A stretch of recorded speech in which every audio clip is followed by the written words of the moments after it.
we had this segment on Hillary's comments on Rachel Maddow last night planned. We, as suspected, didn't have time to get to it because we had to end the show at 8 to go do that fantastic and thought-provoking program on Fox. And so I just want to go over a little bit, show you what Hillary said, because it's really just, I mean, every time she sticks her head up, and like, why is she sticking her head up, by the way? She's still completely hated. I'm sure if I were Kamala, the two things I want most would be to have Joe Biden stay underground, which he's pretty much doing, not by choice, but just because he's underground in every way except physically, and keep Hillary Clinton off the TV. I mean, she's so hateful. She's so hated. And she's gotten so much more bitter over time. Like it's 8 years later, everything is about her loss. She just wants to destroy and imprison everybody she blames for that loss, increasingly people in the United States. So she went on Rachel Maddow's show last night for the one-on-one Rachel segment. Rachel is only on one night a week now on Monday, and so she had Hillary Clinton on. And here was one of the things that Hillary Clinton decided to share with the audience and with Rachel about what she's hoping to achieve. Speaking of dictators, the Justice Department and the State Department have taken a number of actions in the past several weeks, striking actions to both call out and I think that was a very funny way to take begin. Actually, quite appropriate, though. I'm sure she didn't intend it. She's like, speaking of dictators, the Justice Department and the State Department, and that's an excellent segue, although, of course, not what she means. All right, let's play that from the beginning.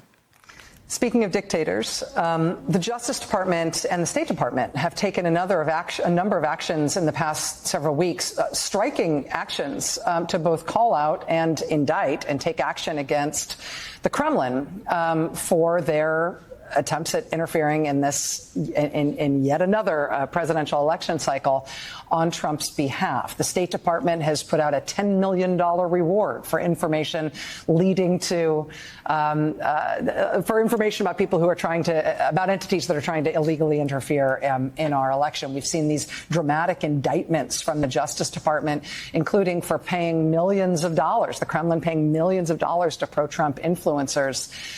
We've seen the Justice Department seize web domains where the Kremlin had set up news sites, what looked like news sites, looked like versions of American news sites, but were secretly operated by the Russian intelligence services or by the Russian government. Do you feel like the U.S. government is sort of starting to figure out how to do this and taking this seriously enough, or do you still think there's a far distance to go?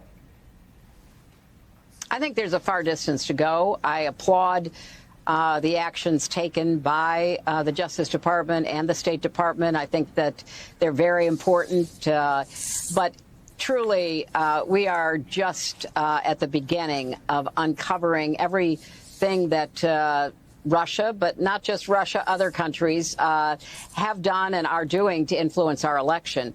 If you focus on Russia, and I commend you, Rachel, for your new movie, because we are only at the beginning of understanding the whole iceberg here.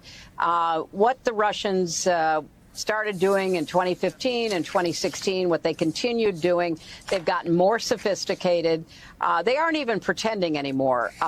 Their international news operation, Russia Today, RT, is an arm of the Russian government, an arm of its intelligence operation. It's basically an extension of their spying efforts.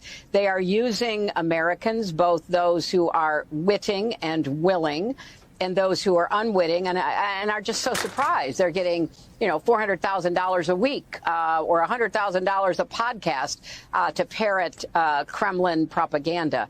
And we know from what even Republicans have said, the chairs of the Intelligence Committee and the, Foreign Affairs Committee and other Republicans who are currently in office have said that Republicans go to the floor of the Congress and they parrot Russian talking points. So I think it's important to indict the Russians, just as Mueller indicted a lot of Russians who were engaged in direct election interference and boosting Trump back in 2016. But I also think there are Americans who are engaged in this kind of propaganda. And whether they should be civilly or even in some cases criminally charged is something that would be a better deterrence, because the Russians are unlikely except in a very few cases, to ever stand trial. So there's a lot of remarkable things there. Apparently, Rachel Maddow has a new film about Russia, which is the least surprising thing ever. I mean, just think about what these two have been doing for 8 years. Those two, that little duo there, they've pretty much thought about nothing, spoken about nothing other than Moscow and the Kremlin and Putin, like it's the anchor of their worldview. And Hillary Clinton has spent 8 years just increasingly bitter and militaristic about the fact that she lost an election 8 years ago and doesn't blame herself, doesn't blame her party, doesn't blame her ideology, doesn't blame her skills as a politician or the flaws that she has. She just blames Russia. She thinks Russia took from her her life achievement. She wants to destroy Russia.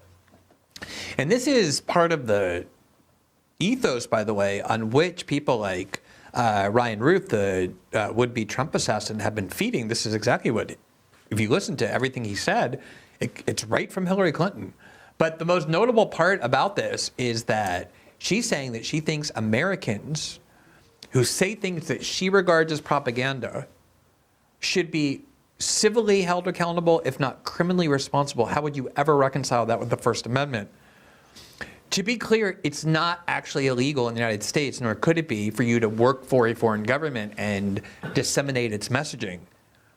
All you have to do is just disclose it through a FARA form, and if you fail to disclose it through the FARA form, that becomes a crime, but it's just a transparency crime that never used to be prosecuted. But people have the right... But that is if you're receiving money to work for a foreign government. If you're just a citizen and you think that Russia should win the war or whatever, you can think that as exactly. well. You could say, like, Russia's in the right. You could say that Russia has a much better influence on the world than the United States does. You could say Vladimir Putin is a good leader.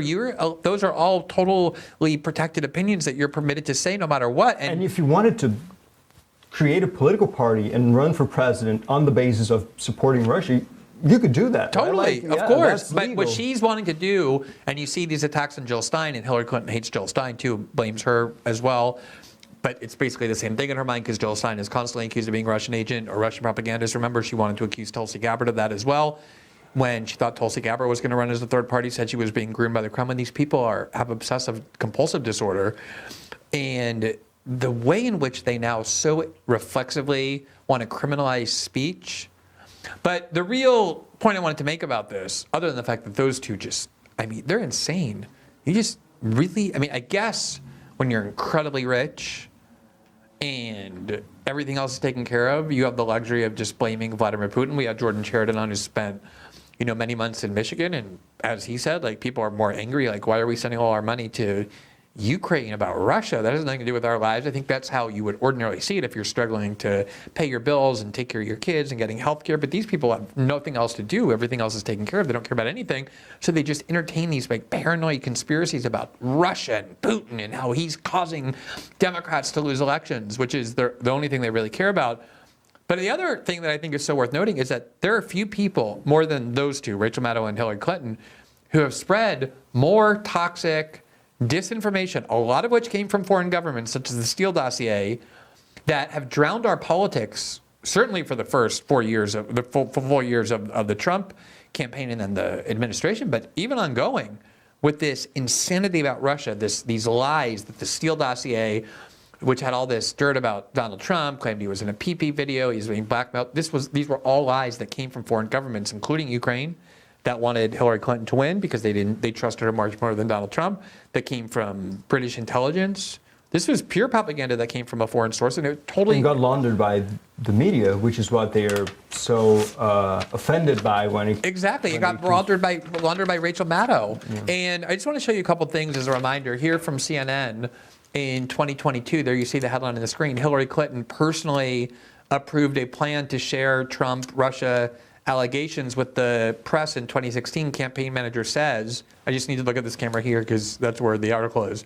It says, quote, Hillary Clinton personally approved her campaign's plans in the fall of 2016 to share information with a reporter about an uncorroborated alleged server back channel between Donald Trump and a top Russian bank. Her former campaign manager testified Friday in federal court. Robbie Mook, who you might remember was the disgraced campaign manager for Hillary, lost to a very unpopular game show host, Donald Trump. Robbie Mook said he attended a meeting with other senior campaign officials where they learned about strange cyber activity that suggested a relationship between the Trump Organization and Alpha Bank, which is based in Moscow. The group decided to share the information with the reporter, and Mook subsequently ran that decision by Clinton herself. Quote, "We discussed it with Hillary," Mook said, later adding that, quote, "she agreed with the decision." A campaign staffer later passed the information to a reporter from Slate magazine, Franklin Fuller, who, of course, subsequently got hired at The Atlantic, which the campaign hoped the reporter would, quote, "vet it out and write what they believe is true," Mook said. And The FBI, as soon as they got that story, the Slate article. Yeah, well, the FBI, as soon as they got that story, understood it was a lie. In fact, they prosecuted Hillary's lawyer who brought that story to them for failing to disclose that he was working for Hillary Clinton's campaign. And here was the story from Slate, as though this was an independent article, and it got fed to them by the Clinton campaign, quote, "was a Trump server communicating with Russia?" And then ended up getting debunked, but it was Hillary Clinton who spread that. Obviously, the Steele dossier, which was led by Rachel Maddow, ended up getting debunked. So if you want to create a law in this country that people who spread disinformation or foreign propaganda should go to prison, then lock up Hillary Clinton and Rachel Maddow, because few have done that more than them. But I think it's just so telling, this kind of instinct, this like repressive instinct about how mostly Democrats function now in terms of wanting to criminalize free speech, although obviously Republicans have done it a huge amount as well in the aftermath of October 7th. Yeah, and there's, a thing that you always call attention to, which is like an expression that got invented recently, which is that idea of disinformation expert or whatever. The other thing that gets wielded as if it's like a crime on the law, on the books, which is like election interference, which is the idea that like other countries can't have opinions. Like, there was a recent election in Venezuela, just to cite an example, in which the U.S. had a clear favorite who they wanted to win, and they were like, and they weren't just cheering from the distance; they were very actively. Well, not only that, just forget even Venezuela. Like, the reason Vladimir Putin disliked Hillary Clinton is because, and this is the thing, I honestly don't like. I think I'm not saying that anyone is past lying. We all probably deceive in some way, manipulate a situation, trying to hide things we've done or said. Not me. I've never. Other done than that, Victor yeah. and our Canaan co-host, who would never. But so just put yourself in Hillary Clinton's position. I know it's revolting, but try. She was the Secretary of State from 2008 when Barack Obama was elected, 2012. She knows exactly how the State Department interferes in the internal domestic politics of every other country, including in Russia, where openly arms of the State Department were funding anti-Putin, anti-government activists and trying to sow dissent and destabilize Russia, which we've done in every other country at a much higher level than anything she's talking about with Russian bots or whatever, or Facebook pages. How do you sit there and act so like genuinely indignant about another country interfering in our domestic politics, our sacred elections, when she's not only knows, but she actually did election interference exactly of that kind to pretty much every other country, and far worse. Like, you would think there's just some kind of soul or conscience or some like sliver of integrity that has been ingrained in us that would prevent you from lying that flagrantly. But I think when these people are immersed in just this kind of eternal quest for power, they lose all their remnants of soul or integrity or conscience, and that's why she's not consciously aware of it. She's convinced that exactly it's like what she was doing is good and what they were doing is bad, even though they were exactly the same act, except that her interference in other countries was much greater than what she claims Russia is doing. Yeah, I don't know if she's lying or if she actually believes sincerely that these things happen. I guess there's no difference, like. I guess we all know people who like have done something, and then a year later or a month later, they'll turn around and like vehemently condemn somebody who did the same thing they know they did. There's just something in the human brain that permits that kind of self-deception. But to see it on such a grand scale, like sometimes you can reach people and say like, "Hey, you did that same thing." That would be a brick wall trying to convince either of them of that. The clip you just watched is from the live after show we do on Locals, exclusively for our local subscribers. The live after show airs every Tuesday and Thursday nights immediately following our live system update show on Rumble, which is freely available to everyone. To join our Locals community, simply click the join button under each video on our Rumble page or at the link below. That not only entitles you to exclusive access to our after show, where we take your questions, respond to your critiques and feedback, and hear suggestions for issues we should cover and people we should interview, but also to the transcripts for each show that we produce, as well as the exclusive written content we publish there. Enjoy.